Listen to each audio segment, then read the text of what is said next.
ഹിജാബ് പ്രോപ്പറായിട്ട് ധരിക്കാൻ ആഗ്രഹമുണ്ട്, പക്ഷെ അതിലൊരു മോട്ടിവേഷൻ നോക്കുന്നവരാണ് നിങ്ങളെങ്കിൽ നിങ്ങളുടെ മുമ്പിൽ ഒരു അൺകവേർഡ് ആയിട്ടുള്ള കവളെല്ലാം പൊളിച്ചിട്ടുള്ള ഒരു ചോക്ലേറ്റും ഫുള്ളി കവേർഡ് ആയിട്ടുള്ള ക്ലീൻ ആയിട്ടുള്ള ഒരു ചോക്ലേറ്റ് കാണുമ്പോൾ നിങ്ങൾ ഏതാവും ചൂസ് ചെയ്യുക? അള്ളാഹു സുബ്ഹാനഹു വ തആല നമ്മളോട് കൽപ്പിച്ചൊരു കാര്യമാണ്, നിങ്ങളുടെ ഒരു മുടി പോലും അന്യ പുരുഷന്മാരെ നിങ്ങൾ കാണിക്കരുത് എന്ന്.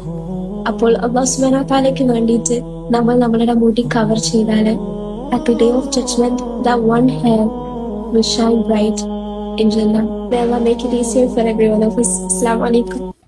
നമ്മുടെ മുബീസ് പാരഡൈസ് താത്തയുടെ പുതിയ വേഷം വന്നിട്ടുണ്ടല്ലോ. ചേച്ചിക്ക് ഭയങ്കര വിഷമവും സങ്കടമൊക്കെയാണ്. അത് ഈ അറബി മൂളിച്ച് ഇടുമ്പോഴത്തേന് ഭയങ്കര ഹോളിനെസ് ആയിട്ട് തോന്നും എല്ലാവർക്കും, വിശ്വാസികൾക്ക്. താത്തക്കുട്ടിയുടെ ഭയങ്കര വിഷമം എന്താണെന്നറിയോ?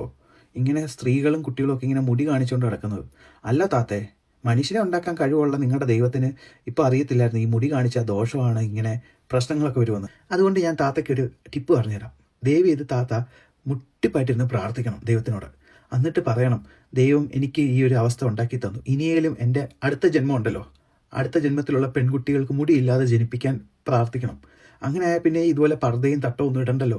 മുടി കാണിച്ചാൽ അത് ദോഷമാവത്തില്ലല്ലോ, മുടിയില്ലല്ലോ പിന്നെ അവർക്ക്. അതുകൊണ്ട് താത്ത ദയവ് ചെയ്ത് അങ്ങനെ ഒന്ന് പ്രാർത്ഥിക്കേ, അടുത്ത ജന്മത്തിലേലും ഇങ്ങനെ പെൺകുട്ടികൾ മുടിയില്ലാതെ ജനിക്കട്ടെ. കഷ്ടമുണ്ട് താത്ത.